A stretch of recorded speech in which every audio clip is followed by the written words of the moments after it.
Good evening and welcome to the Department of History's annual faculty lecture and holiday party. This is, and I think I have, as I've mentioned, this is one of my favorite events of the year. It's a time to celebrate the end of term, we're almost there, and to nourish ourselves, not only physically, but intellectually. We engage this evening with each other not only as colleagues, but as scholars. Before I introduce this evening's speaker, I wanted to thank the people who made this event possible, my colleagues Ishita Pandey and Amitav Chowdhury, who are the coordinators of this year's seminar series, Cindy Fair, who did all of the logistical work, and Diane Whitelaw, who helped her with that. So thank you to them, and thank you also to this event was made possible by the Nugent Bequest, which so generously funded talks and other intellectual events in the department. It's my great pleasure and honor to introduce today's speaker, who is known to you all, friend and colleague, Dr. Nancy Van Deusen. Nancy received her PhD in Latin American history from the University of Illinois, Urbana-Champaign in 1995. When she came to Queens, she had already attained the status of full professor at Western Washington University, where she had worked for quite some years. She was one of the very rare senior hires that we've had the privilege to make at Queens, and Nancy did not disappoint. Nancy is a prolific and highly respected scholar. She's a gifted teacher, and she's a generous colleague. A specialist in colonial Latin America and the Atlantic world, Nancy's scholarship illuminates the spiritual and material worlds of people whose voices have often been left out of the historical record. Her work blends meticulous research and careful, critical reading of her sources with methodological sophistication and innovation. She's published 4 books and published articles in a really impressive range of venues, reflecting, I think, the breadth and the reach of her scholarship. Her work has appeared in top-ranking journals in women's history, religious history, Latin American history, ethnohistory, and global history, and that's not exhaustive. 2 of her books have been translated into Spanish, and she's the recipient of a number of prestigious awards, fellowships, including, perhaps most recently, a research fellowship at the John Carter Brown Library. Nancy's first book, Between the Sacred and the Worldly, the Institutional and Cultural Practice of Recogimiento in Colonial Lima, published with Stanford in 2001, probed a popular mystical practice to reveal not simply it's a history of religiosity, but also to reveal social and sexual norms that informed women's lives in particular in this colonial city, and the complexities of female identity across classes, among lower classes as well as the more wealthy. It was that book was the first of what would be a series of studies on female spirituality. It was followed, and women's lives. It was followed by her 2004 book, The Souls of Purgatory, The Spiritual Diary of a 17th Century Afro-Peruvian Mystic, Ursula de Jesus. And most recently, and we've got to think that the timing is impeccable on this, hot off the press, not quote, at least the cover, not the book yet, but very, very soon, the book will follow very soon. You can pre-order on Amazon. So most recently then, Embodying the Sacred, Women Mystics in 17th Century Lima, which is being published by Duke University Press and will be out later this month. This would be an impressive record on its own, this record of scholarly research and book publication, critical edition of the Ursula de Jesus, and translation. So this would be impressive on its own. Nancy, at the same time that she has been engaged in this scholarship on religiosity and mysticism, has also set out on another path of historical inquiry, this one focused on the history and the complex history of indigenous slavery in the early modern world. Her 2015 book, Global Indios, The Indigenous Struggle for Justice in 16th Century Spain, which was published with Duke, examines the indigenous men and women who were taken in the 16th century to Spain and who used the courts in an attempt to secure their freedom. The book not only recovers the stories and the struggles of these indigenous slaves, but also probes what the concept of indio meant in this early modern world. Her talk today extends her work on Indigenous slavery, and I think she'll tell us about how it fits into. It's part of a new project that she's working on to address the disappearance of the past, Indigenous slavery, and the making of the early modern world. Nancy applies the same rigor and attention to detail that are so characteristic of her scholarship to her teaching. And for those of you who have taken her classes, those of you who have seen her syllabi and heard her discuss, you'll know that her syllabi are extremely finely crafted. They challenge her students to think critically and deeply about the past, to write more effectively.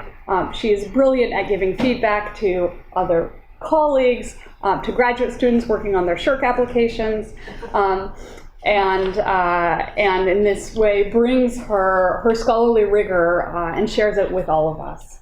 I once heard Nancy describe herself as slow. Nancy is many things. She is a deep thinker, she is a meticulous thinker, she is deliberate. Having just published 2 books in a period of 2 years, I'm afraid Nancy's going to have to retire that adjective to describe her work. In any case, I will speak no longer. I would ask you to join me in welcoming Nancy to talk to us this evening about her newest project.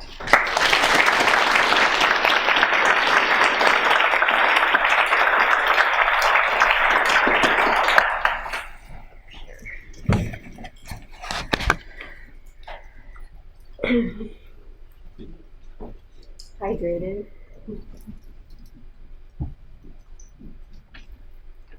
Can everyone hear me?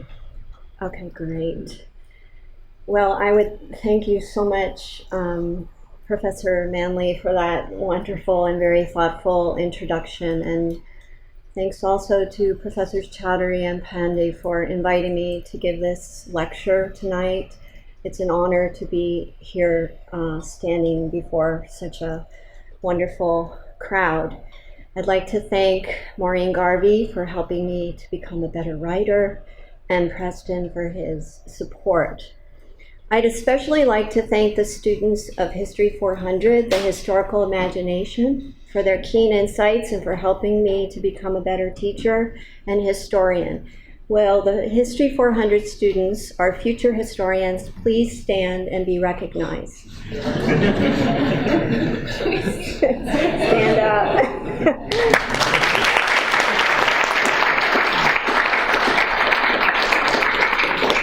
So one of these students, Serena Lowry, informed me that today, November 30th, is St. Andrew's Day. And on this special day in 1996, the Stone of Scone, a throne that had been used for centuries for Scottish coronations, was finally returned to Edinburgh from Westminster Abbey after having disappeared for 700 years. So it's rather fitting that this evening, for the next 45 minutes, I will speak about another kind of disappearance, that of Indigenous slavery.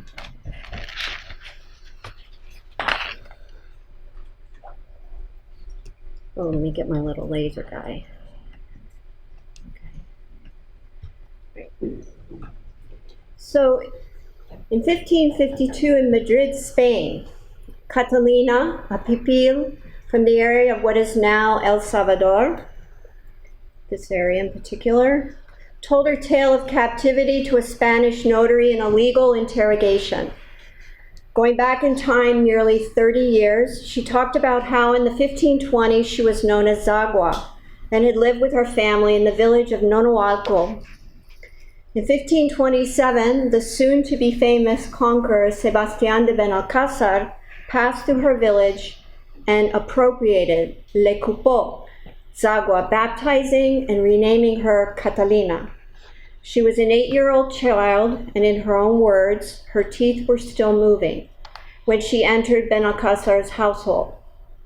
When Catalina's parents attempted to remove her from Benalcázar's custody, her master decided to brand her on the face. This sealed Catalina's fate as a common slave and made it impossible for her parents to claim her. In 1532, she boarded a ship in Realejo with her master, traveled hugging the coast of Central America, stopped off in Panama, and from there, after getting new supplies, traveled down the coast of Western South America and stopped in Coaque, Ecuador. There, Benalcázar reconnoitered with Francisco Pizarro. From there, the combined armies, which included indigenous slaves, linguists, military auxiliaries, made their way by land to Cajamarca. After the brutal slaughter of Atahualpa's people and the capture of the Sapa Inca in the epical event of November 1532, Catalina remained there for 9 months longer until a new owner, quote, exchanged her for some bars of silver and took her then, walking through the Andes, to the Spanish founded city of Cusco in 1533. She lived there, surviving the siege of the former Inca capital by Manco Inca from 1536 to 37, and eventually made her way to the coast of Lima, boarded a ship bound for Spain, where she resided for the rest of her life, and after 1552, Catalina was a free woman, and that's where she told her story. Catalina's explanation of the circumstances surrounding her abduction and enslavement are somewhat extraordinary, but in another sense, she is no outlier. In my recent book, Global Indios, I discussed how she was one of between 700,000 and 1 million indigenous people of the Western Hemisphere. And here you have a map of Latin America with the place names that are mentioned of the places of origin of these indigenous people. I'll talk about them in a moment, who were captured and enslaved. Out of this enormous number of between 700,000 and 1 million, 2,000 at least made their way with their masters to Castile, the kingdom of Spain that had been granted the right of legal possession of the Spanish Indies by the Pope. Out of this 2,000, 184 litigants initiated lawsuits or appeals or were defendants in the courts of the House of Trade in Seville or the appellate body, the Council of Indies, between 1530 and 1585. They questioned their status as slaves and argued that they were Indios, people of the Indies. Based upon several ordinances and the new laws of 1542, which guaranteed Indio slaves the right in principle to be free subjects of the Castilian crown if their masters could not prove just title, and that's an important thing to keep in mind in terms of these lawsuits.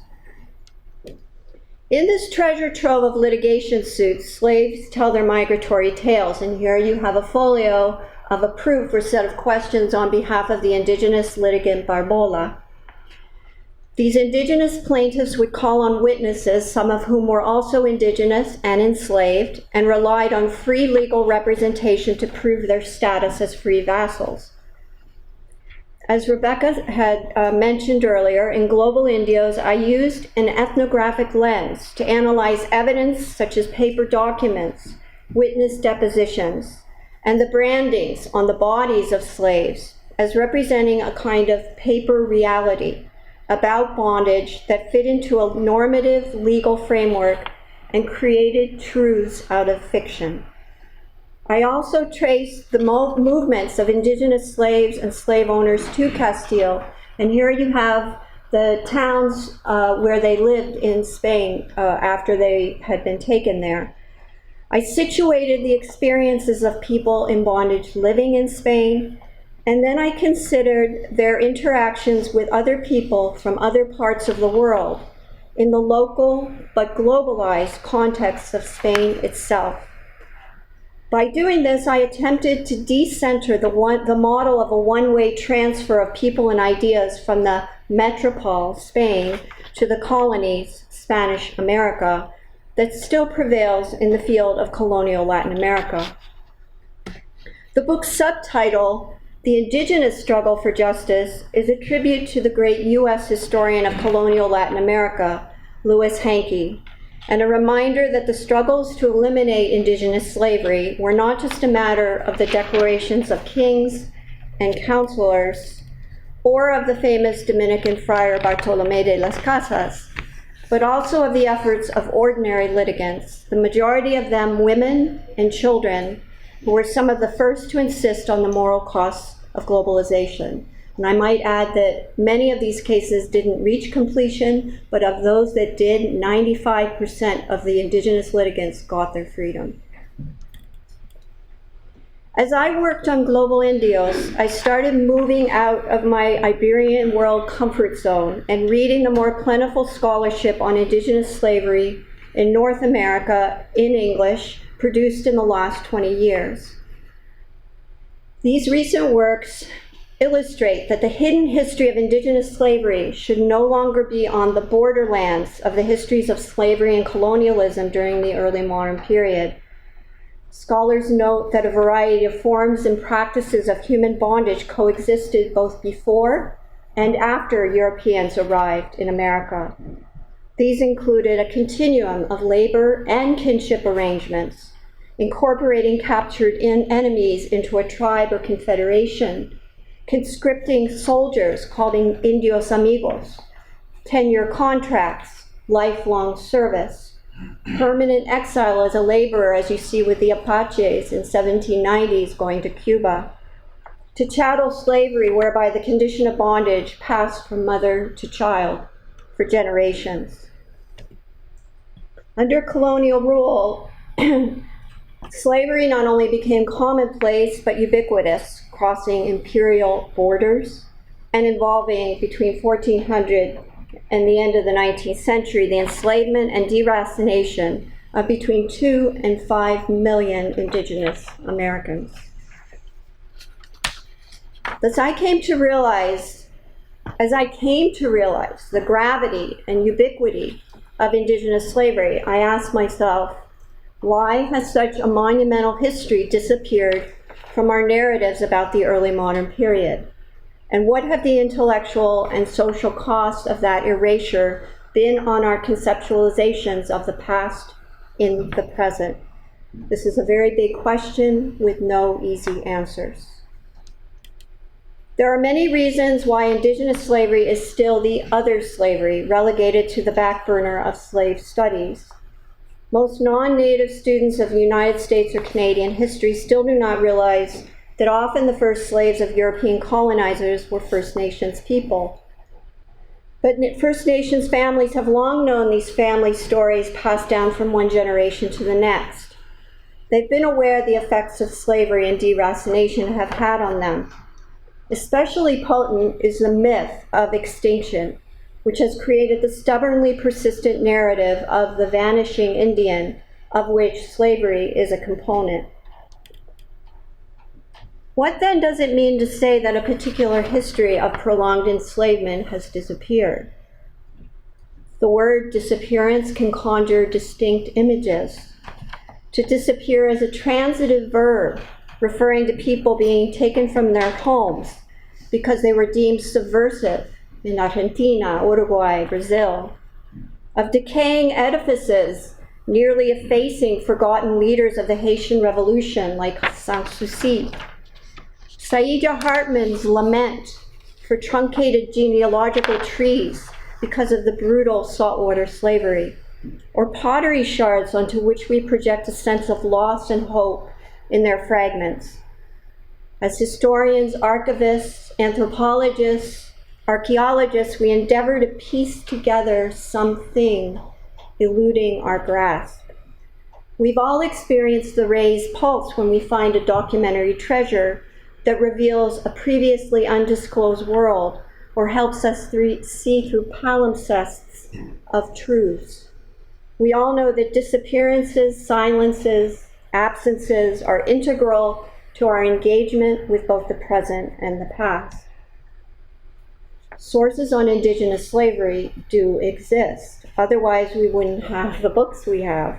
But not all documents are accessed equally or given prime time in the production of historical knowledge. There is such a thing as an absent presence. Disappearance, as I'm currently defining it in this very new research project, refers to the conscious and unconscious creation of an absence at the moment of fact creation, as well as in the silencing or ignoring the fractured past as it's been encoded in archival repositories. Disappearance also includes the persistence of certain imperial meta-narratives like the vanishing Indian, and the consciousness that these pasts continue to reappear in new molten forms with new differential effects. The great Haitian historian, Michel Wolff-Trouillot, says that silences enter the process of historical production at 4 crucial moments. The moment of fact creation, the moment of fact assembly, the moment of fact retrieval, and the moment of retrospective significance. I'm going to spend the rest of my talk addressing each of these silencing moments. I won't talk about point number 2 very much, so just have to forgive me for that one, and how I'm thinking about them at this early stage of research. So I would invite your thoughts as well about this. I'm mainly going to use examples from my comfort zone, the Spanish and Portuguese archives, to illustrate my larger points, but my intention is to broaden out. So if we think about the first, the moment of fact creation, you think about when facts are created. Records for Spanish America prior to 1570 are much more plentiful. You have records on the entradas or military expeditions, and slaves are sometimes obfuscated by terms like indios amigos, naborias, or tamenes. Then you have these amazing sources like an inventory of Hernán Cortés from his palace, his sugar estate in Cuernavaca, where it listed the hundreds of slaves that would form part of his estate and their places of origin. So on this map, you can see how far they had traveled to get to Cuernavaca. You also see a list in a report by the governor in Panama in 1552, listing how much salary the freed indigenous slaves are paid. You can see also there the places of origins of these slaves and how far they had traveled. But this plethora of documentation then diminishes dramatically, thus reinforcing the illusion in scholarship and in the archive that slavery in the Spanish domains disappeared after the 1542 new laws were enforced, supposedly eliminating slavery, and reinforcing the tautology that because sources tend to be created in smaller amounts, that slavery was a minor phenomenon and should be ignored. But an absence of evidence is not evidence of absence. In considering how facts are created, we need to look at how terminology was used to encode these facts to create a certain kind of truth. I think that governors' reports, travel accounts overwhelmingly created by Europeans, can illuminate how the legal fictions of enslavability were created and how those rationalizations changed as the new demand for new enslaved indigenous labor shifted. After the 1570s, most European fact creators justified the act of enslavement on paper. This could include ransom, with the idea of redemption encoded as one of its meanings. We are saving you from yourselves and enslavement by your own people or by your enemies, or using the laws of war. Part and parcel of this fact creation process was the use of invented geocultural ethnonyms to designate warlike peoples or enemies of the empire. So you have the creation by the French of the Panis, this broad territorial ethnonymic designation. The Chichimecas, covering this expanse marked in red for over 100 years, and then it moved north to include other ethnic groups, the Chichimecas being just this broad creation, or people like the Fox, the Chirihuanos in what is now Bolivia, or the Araucano Mapuches. At the moment of creating plantation or baptismal records, indigenous people were regularly collapsed into the category of Indian or slave. Thus, if we follow the course of this fact creation process in different imperial arenas, we can track how the history affects document creation and how we know what we know about slavery, and vice versa, how the creation of sources legitimizes these epistemologies. I'd like now to tell you another story about source creation and erasure. In July of 1742, a delegation of Sioux that had walked for 2 months from their homeland in the upper Mississippi finally arrived in Montreal to meet with Governor Beauharnois. Indigenous slavery had been legal in New France since 1709, and at least 2,000 were working in the homes of French colonists there. The Sioux hoped to gain assurances that the French would refrain from attacking them and aid them against their own enemies. But while lodged at a private home, the Sioux emissaries encountered 2 Sioux children working as slaves. The leader of the emissary immediately called for a notary and translator to record his words that took up 1 folio. Quote, "We hope, my father, Beauharnois, that you will not keep them, our children, from us, and that we will be taking them back with us. I will be satisfied if you would be kind enough to give us our 2 children who wept when they saw us." In the same document on another folio, a notary included the prevaricating and threatening reply of Beauharnois to the Sioux. Then, mailed in the same packet to France, was another document Beauharnois wrote to his superior, including other words he had spoken to the Sioux. Quote, "Be not uneasy," he had said, supposedly to the Sioux. "On your return journey, you will meet some of your people coming from those places. You can come and get them next year." It wasn't just that Beauharnois wanted to physically document that the French held the advantage in negotiations with the Sioux, but he knew that on their way home, the Sioux back to the Mississippi, upper Mississippi, the Sioux delegation would pass by a coffle over 800 feet long of 150 shackled Sioux slaves making its way eastward toward Montreal. Whether the crying children that they had initially encountered ever returned home with the delegation was never recorded as a fact. It is an absent presence. But the Sioux words did become a document entitled Words of the Sioux, now preserved in the Overseas Archive in Avignon, France, in the series Colonies. In my own archival forays, I have found occasional post-1570 litigation suits where slaves' words appear. But most often, Indigenous slaves become facts in notarized transactions. And these transactions are often created to leave a legal paper trail, inscribing, for example, a ship pilot noting his cargo, and that in itself was a legal document.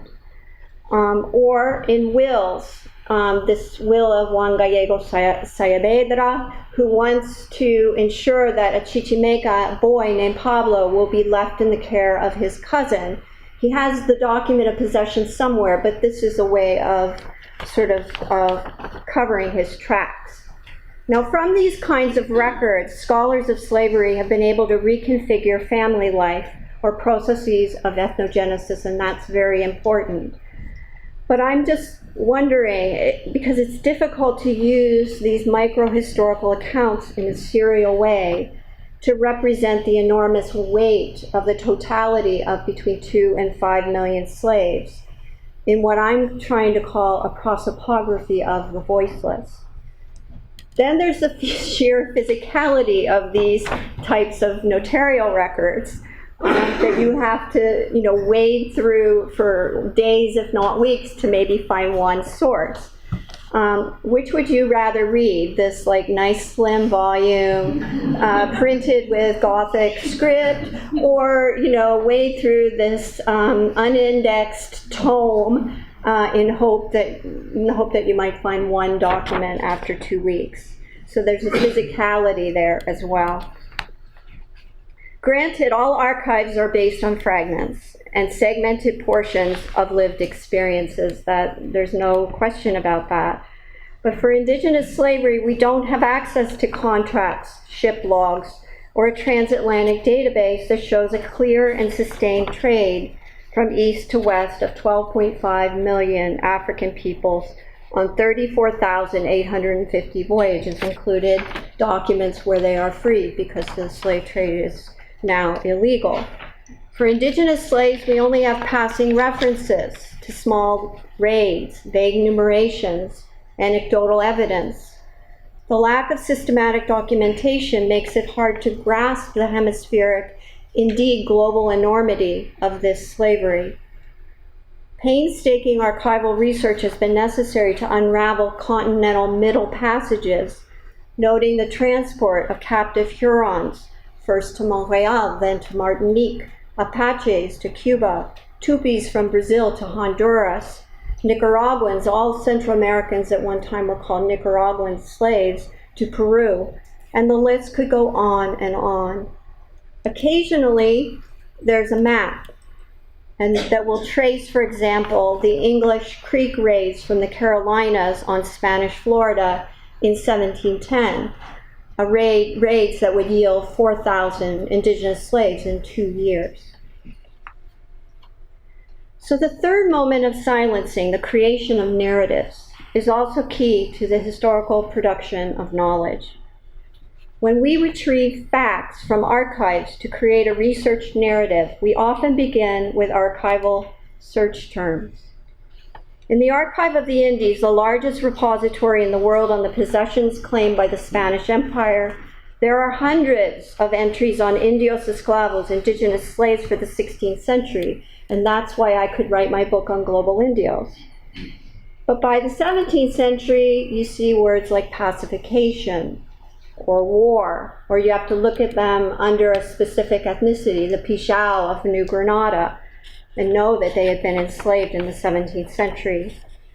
You have the legal documents of the enslavement, legitimizing the enslavement of the Mapuches of Chile, 1608 to 1674.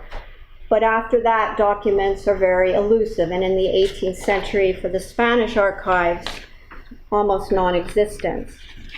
So as I continue this thought, thinking about search terms used in different imperial archives, I hope to test my hypothesis that online search terms also help to disappear Indigenous slavery.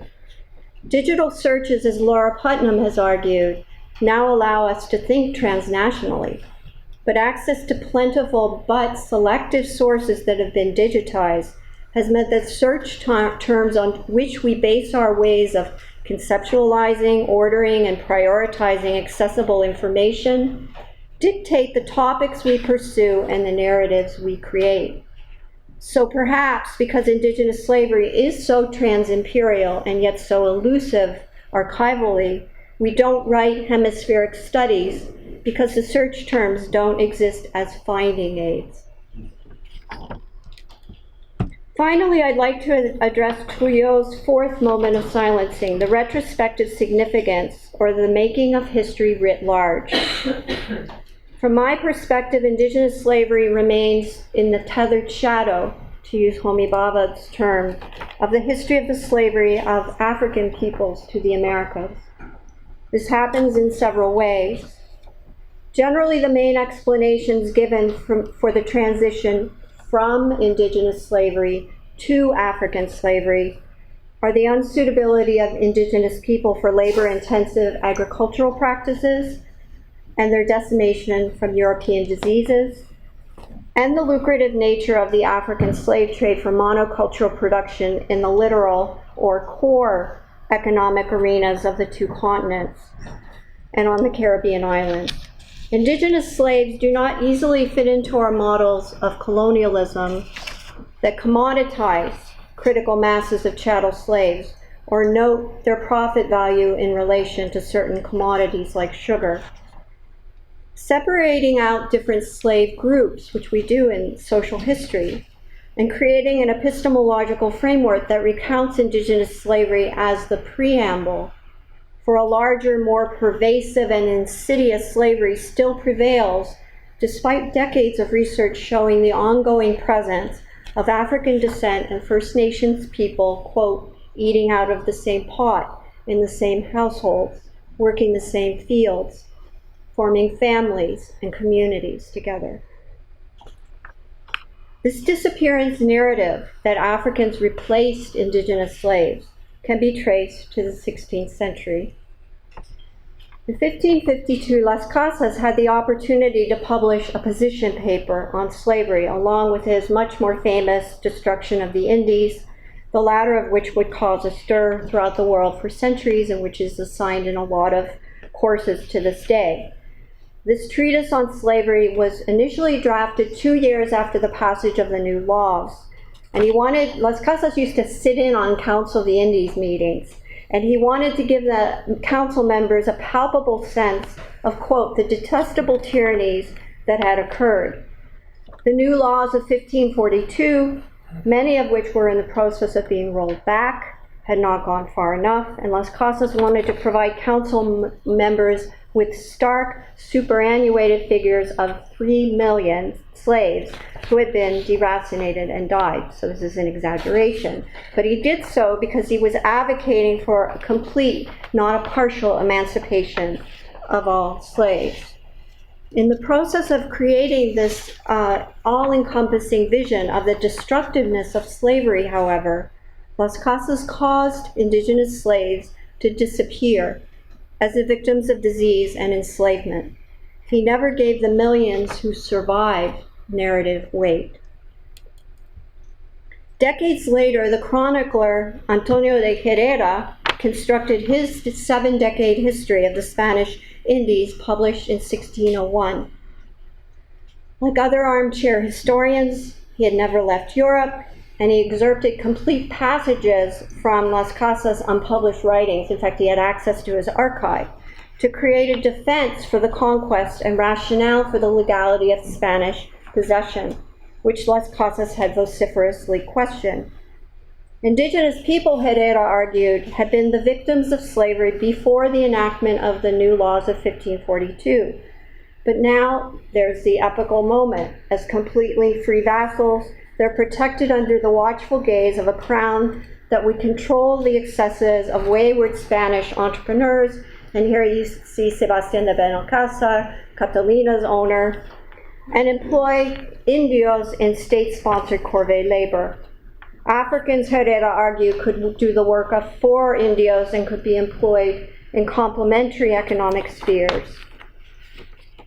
I focus on Las Casas and Herrera because their narrative visions of the destruction of an entire people and the establishment of order over chaos served as manna for European rivals and 17th century legal historians for centuries to come. British, French, and Dutch authors appropriated Las Casas and Herrera's writings for their own nationalist purposes, creating a teleology of the Iberian Empire as mired in an exploitative program of enslaving Africans and destroying indigenous people. So this reproduction of an engraving by Theodore de Bry that was on the poster for tonight's lecture was part of this process. And some say that the 15 engravings in his series, America, did more to promote this idea than other texts. But this image, like many that hung in the shops of book dealers, was extracted from its original bound context, was reconfigured in other publications, and recirculated, sometimes in Dutch and English translations of Las Casas, Herrera, and other works. Recalling the massacre of the innocents of Bethlehem, this image, here you see one in the 19th century, helped perpetuate the narrative of the Spanish destruction of indigenous peoples to visually literate European audiences. By the 18th and early 19th century, European authors actively endorsed the linkage between the destruction of indigenous peoples and the importation of millions of Africans. Not only did they use Las Casas' arguments about depopulation, but those authors with abolitionist views pointed the finger of blame at Las Casas. He, they claimed, was the prime instigator for encouraging the importation of African laborers in the 1510s to those Caribbean islands where they wanted to encourage sugar production. Centuries after this fact, Spain's enemies continued to identify the 1510s as the moment of the Spaniards' original sin and the origin of African slavery in the Americas. Thus, at the moment of retrospective significance, indigenous slavery yet again became inscribed as the preamble to African slavery. This disappearance narrative is so strong that it influences how and why we read certain records to fit that meta-narrative. I turn to northeastern Brazil and the development of sugar-producing complexes called Indigenous as a case in point. And I'm sorry if you can't read these statistics. I'll explain it in a minute. So in 1978, the very famous Brazilianist scholar Stuart Schwartz cautioned scholars not to see the decline of indigenous population in Brazil as a false start prefiguring the rise of African slavery. And here in his book, he has two plantation inventories from 1572 to 1591, and you do see a decline in indigenous slave labor as opposed to an increase in African slave labor. But despite his warning, scholars, including Schwartz himself, still attributed the rise and economic success of Indigenous to the shift from indigenous to African slaves by the early 17th century. But if we can consider other evidence, we can dispel the false linearity of disappearing indigenous and emerging African laborers. First, Antonio Almeida Mendes shows that the upsurge in silver production in Potosí, beginning in the 1570s on the backs of indigenous laborers, made a lot of liquid capital available to merchants traveling between Portugal and Spain and making loans to those crowns. Seeking new markets, these nouveau riche merchants began investing more heavily in what they saw as a profitable African slave trade. According to Mendes, it was the capital investment, not demography or demographic decline, that contributed to the increased presence of Africans in the Indigenous of northeastern Brazil. Second, despite the growth of the sugar production, the use of enslaved indigenous laborers in other economic spheres did not decline.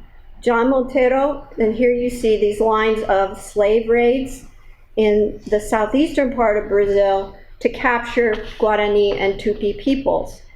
And some of these slave raids that went on well into the 18th century were financed by planters in northeastern Brazil, whether or not these slaves actually went to work on these plantations. So the sugar economy was inextricably linked to the slave raiding economy of southeastern Brazil. And of course, in the northern captaincy, slavery was much more common that slaves would be indigenous than Africans well into the 18th century. Thus, the continuation and profitability of indigenous slavery does help to explain the reason for the rise of the sugar complex in northeastern Brazil. But because the teleological move for historians is toward the Africanization of slavery, the reading of plantation inventories, in particular, renders Indian slaves to an inevitably diminishing quantity. Historians then establish a relationship between indigenous slavery as an event that prefigured the economic viability of the Portuguese colony in Brazil and African slavery as a dominant feature of colonial formation. So to conclude, an ethnographic study of the archive at the moment of source creation, archival inscription, narrativization, and retrospective significance can go a long way toward helping us understand how the early modern world has been configured. The examples I provided show the interplay between inequalities in the creation of sources and inequalities in the creation of historical narratives. An interplay, as Trouillot argues, which starts long before the historian as a collector, narrator, or interpreter, comes to the scene. Changing how we produce narratives about Indigenous slavery, however, requires direct physical archival intervention. One example of a historian archivist reconfiguring how sources are assembled is French-Canadian Marcel Trudel, who produced in 1990 a dictionnaire, a compilation of archival sources upon which he had based his 1960 study of both African and Indigenous slavery in Montreal. With the collaboration and permission of Native American historians and tribal leaders in New England, you have the reassemblage of old archival materials into the New England Indian papers, and they're creating a new digital archive. Thus, long-buried sources, like this petition by William Ahatan, a member of the Natuk tribe in central Massachusetts, seeking the freedom of a little Indian girl of about 5 years old, that is kindred to my wife, have resurfaced in new molten forms. We're beginning to see new archival instantiations that allow historians and school children access to other kinds of narratives which can now be read along rather than against the archival grain. And here you have a prototype for a database of Indigenous slavery in the Americas that's starting up at Brown University. Despite the fact that important revisionist histories of Indigenous slavery have appeared in print, I do not believe that we should sweep this historical erasure under the rug. A study of the disappearance of this particular past is not just an exercise in academic erudition. As long as Taino and Arawak peoples of Cuba and the former Hispaniola continue to feel the need to respond to the narrative of annihilation with DNA tests, or the Powhatan of Virginia talk about paper genocide that has effaced their ancestors from historical records, these disappearances and erasures will need to be addressed and allowed to resurface in new molten forms. Thank you.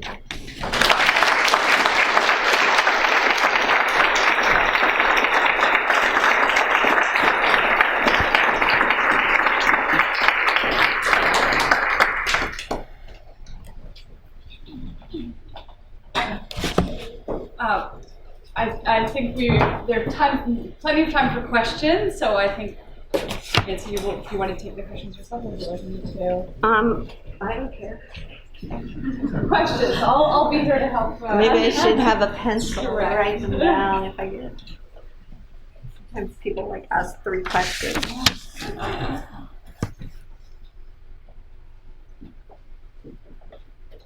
Tony. Thank you, Nancy. That was a wonderful talk. That's fascinating. I was just wondering, what were the arguments? I think you mentioned this in passing a little bit for replacing the indigenous slaves with Africans. Did they believe that the Africans were bigger and stronger? Was that? Yes, they'll argue. You see that discourse being used a lot, but I've also seen it with, like in Puerto Rico in the 1560s. Oh, if we bring these Tupi Brazilian indigenous peoples, they're stronger than the local inhabitants, and they could do the work of 4 of them. So it's a logic that is transferable to whatever the person making this request. It's a rationale, and it's nice to trace that, right? I mean, of course, maybe they believe that, but it's also a discourse. Or were the slaves they had dying out because of the yes, excessive labor? Was that part of the issue? So it's grass is greener. Yes, there's no question that there's intense demographic decline. That's not to be questioned, but the islands are not only are African peoples coming to the Caribbean islands, but they're also bringing indigenous slaves from Florida, from Brazil, from northern South America there as well, and they don't get talked about. And they don't enter the records either, so that's why they disappear. It's sort of both. Jeff? Great. On this point, though, what is it that they use just more theory. As I recall, the various reading I've done, it was kind of fictional, but it was Yes. a kind of just war theory of what was going on in Africa. Yeah, exactly. And so you see, like, you know, like the creation of Guinea in West Africa in the 15th century, and then the French used Neglite in Africa in the 17th century. You see the same sort of ethnonymic creation, geocultural ethnonymic for the indigenous people that are deemed to be warlike, and we can make war on them, and therefore, following the laws of war, we can take captive. You know?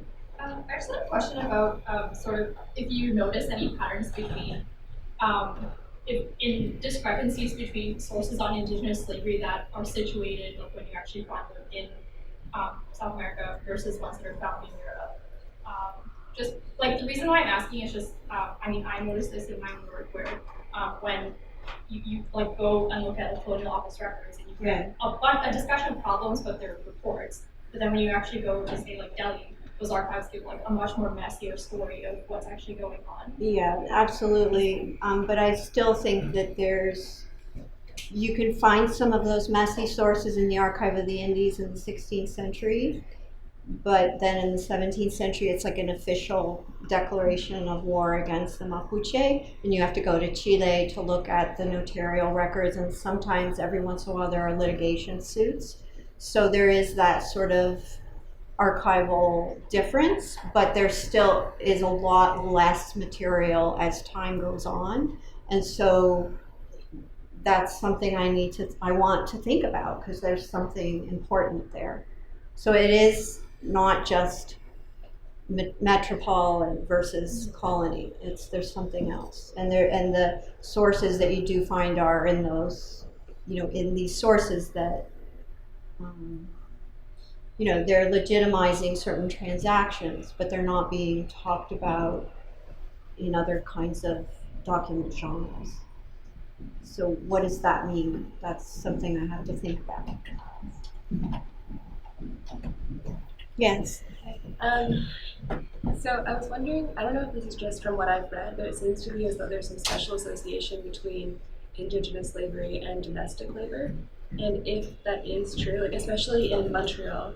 Yes. And if that is true, do you think that's a part of the reason why it's a disappearing slavery, because it took place indoors and not out in the public sphere?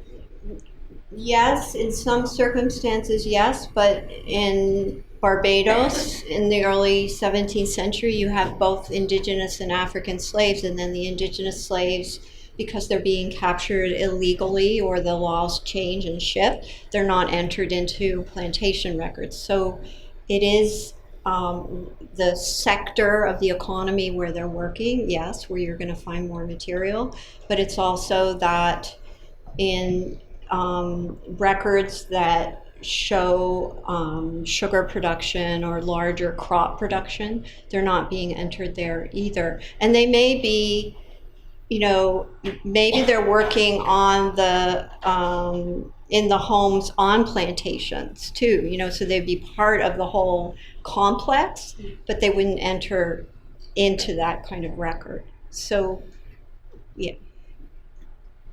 I was just wondering, with the absence of a lot of records, with the very frequent exchange of islands in the Caribbean and conquests in Brazil and stuff like that, would there have been an incentive for the Dutch or the British or the French to destroy records of slavery in those places, so that then they could keep hold of those slaves and there wouldn't be records of them, so they kind of fall out that way, especially in the Caribbean, with how frequently the islands change administration? The Dutch were in Brazil for a very long time, and then they were making inroads in northern South America, and they had a very active indigenous slave trade that we're just now beginning to find out about. That's a good question. I don't know whether they would actively destroy it, to cover their tracks, or because there's an imperial takeover or whatever, David. Yeah, something that's never made sense to me about Brazilian historiography is the coexistence of this narrative that makes indigenous slavery entirely disappear in Brazil and be replaced by African slavery. Yeah. And at the same time, the exaltation of the Bandeirantes as the essence of Brazilian, they're the cowboys of the frontier, they're the essence of Brazilian nationality, and people admit, they don't deny that the Bandeirantes were largely, their existence was about indigenous slave raiding. How do you have a sense of how Brazilians are trying to deal with this? Well, I mean, there are these national discourses, and Luso-tropicalismo is a big part of this equation, right? That we are now the blending, the multiculturalism kind of thing, and that slavery was in the past, and they have made the wharf where the African slaves arrived in Rio de Janeiro a World Heritage Site, which is a really big thing. But some elites, there's a scholar at Howard University who's written about public commemoration of even African slavery in Brazil, and elites still have trouble with that. So there's that part, right? So how do you fit indigenous slavery into that? But the Bandeirantes, it's sort of like the individual biographies, and they go in and like the mission, where the Robert De Niro is a bad guy and that kind of thing.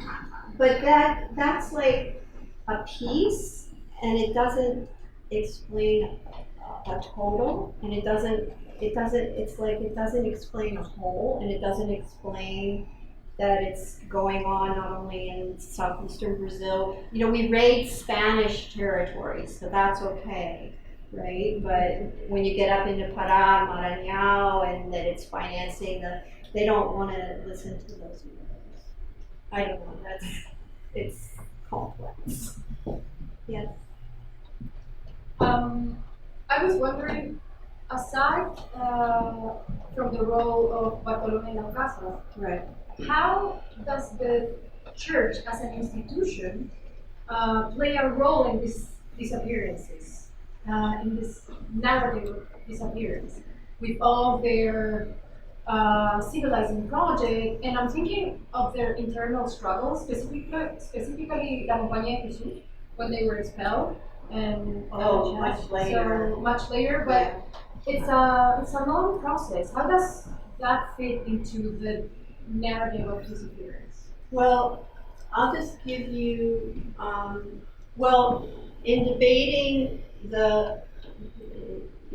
your debates in the 50s, 60s, and 70s about whether the Chichimegas should be enslaved in northern Mexico, and a lot of the friars got involved in this. And then you get back into the old debate over are they natural slaves, the Aristotelian idea, or is it just war, or rescate, or these sort of rationalizations. And then ultimately the Crown hears them and then allows them to take them as captives of just war against these bellicose people.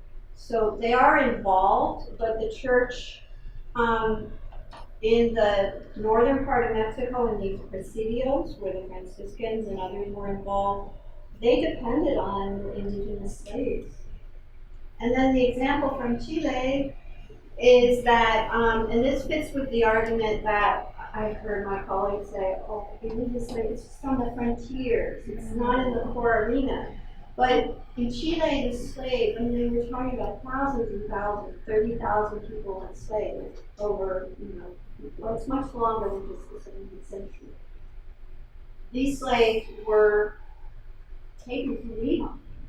And I have a friend who has a document, the Archbishop of Lima was involved in buying these slaves and putting them into monasteries to work as domestic laborers. So there's a disappearance. They disappear. I find them every once in a while. And then I've had my friends who say, oh yeah, I've seen a Chileno, there's some Chileno there, but I don't know what to do with it. Right? So there are these outliers, but the outliers, I think, are at the center of our story. And that's part of disappearance. Yes. Thanks for a amazing talk. This is maybe not a fair question, especially, it's being early in the project. Like I said, I'm wondering if you could talk a little bit about what the end of the story is and what you kind of envision that, clearly in this period that you've been talking about, there was all of the stuff going on that has been erased. And do you have a sense that this is about,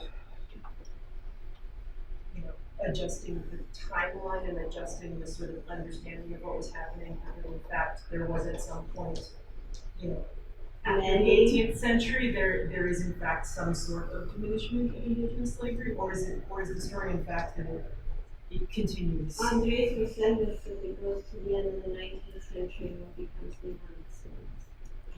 I'm not familiar with that history, but that's what he argues. And his numbers, I brought his book in case anyone asked me about the numbers, but California, indigenous peoples, with the gold rush, genocides, Benjamin Manley has written about it, and a lot of people are enslaved, taken to Utah, they go to ranches, there's a whole market for slaves that the Comanches are involved in as well. So it's after the Civil War in the U.S. that things begin to calm down. But then again, there are these euphemisms that continue. So I don't know what the ending is.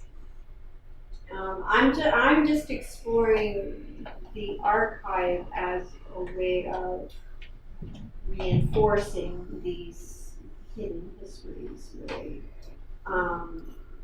And I started out by dividing the project into absence and then having presence, because I always like to end on a good note, which I ended with the new archives that are forming. So I might just end with that there's this sort of rethinking of how archives are created now to create new subject headings, create new search terms. Those are so powerful in the production of knowledge. And we need new search terms. So tribal leaders are saying, no, we want these records to be searched under this term, under this tribe, under this nation, under this person's name. And so that's a form of empowerment, and so I might talk about that. Someone else. I'm sorry. It's okay, I see something else. Sorry. No, this is an excellent lecture. Thank you. I had totally bought the. Sorry. The mic, I'm a little. No, I'm sorry. I don't have my glasses. No worries. I had totally bought the idea of African slaves coming to replace the indigenous slaves, and the rationalization is actually very convincing. Prior African exposure to Europeans and European disease, which demonstrated their resistance, their mental work skills, it goes on, right? Now I have to adjust my teaching but what I missed perhaps is why was Las Casas blamed? Oh, okay. And was that blame warranted? Number one. No, it wasn't warranted. It's Okay, a fiction. So he hear. wrote in the 1510s. He's seeing a lot of millions of people dying, demographic collapse. And so he's really concerned about that, and he wants to stop this hemorrhaging. And so he writes to the King's Council and says, what if we import African laborers to replace them? So there are two little memos that he writes. This is the power of the archive, right? So they're written, he writes two separate letters, and then the abolitionists who are the enemies of Spain use those. And then later he really radically said, no, I'm really sorry, I did not. I'm sorry that I said that, and I breathed on it as well. I breathed on it, and that was a mistake on my part. But there was the document, so they accessed that, and then they created a narrative out of it, because they want to blame Spain, when of course the Portuguese were long before the Spaniards involved in Yeah, it's sacred. So there's no, it's fake news, but it's appropriate in a certain way to make an argument about the Spaniards were the enemies at that particular time. So Las Casas becomes the fall. The second question that I had, sorry, was the question of definition of slavery. This is a very compelling presentation, but especially in light of the so many hyphenated terminologies these days, some deserved. Would this analysis now call for a redefinition of slavery? Oh. Well, Andres Resendez includes that peonage in his numbers analysis because of the ways by which people were removed from their places of origin and taken elsewhere and were not allowed to leave. They weren't alienable property in the same way. So different scholars have different definitions. I think that what I'm trying to do is to show how those different terminologies, Naboria or Indio Amigo or barbarian, all these terms that get coded, they're coded, obfuscate slavery. So I'm looking at that question, but the broader question is, of course, very, very important. So yeah, I mean, slavery is still a huge problem in our world. Yes, thank everybody. Thank you for a very provocative lecture, and thank you for the clarification of Las Casas. I wasn't really aware that you kind of recanted. Yeah. I mean, that's not, most people don't know about Most people don't know that. Well, it's Historia de las Indias. That's not published until around the 1870s or something. So, and he had written it, but it remained unpublished. The Crown didn't authorize its publication. And in there, it's like really clear about it. I don't think we should be enslaved. My question is, it comes from hearing Catherine Hall, the British historian, a couple of years ago in London, and I kind of remember to think what she thought about it. Just the other night in the BBC, that she was in a documentary, and to try and connect the black and the indigenous experience of the Indians.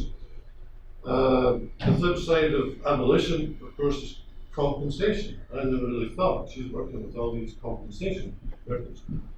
And I guess, didn't quite break the bank on anyone, but British slave owners, of course the blacks, they were compensated. I didn't realize to an enormous extent. So the question is, are the Indians that we know and love, were their owners under Spanish law compensated? Do you know that? Well, that was one of the caveats of the new law. If as a slave owner you could prove just title, you could keep your slave, because they realized what a loss it would be for the slave owner. So that was, and then they start rolling that back. I was just reading today that after the reform in 1552 in Panama, the governor leaves and they start enslaving people again to work in the cacao plantations in Central America, because he's gone, not present anymore. So the Crown was aware of this issue, and the slave owners are very vociferous about this in the litigation stage.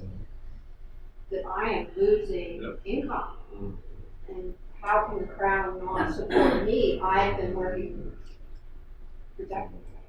So there was no compensation as such, because it was a total revelation to me that this is a huge spin on the flip side of abolition. They're compensated. Millions and millions of them.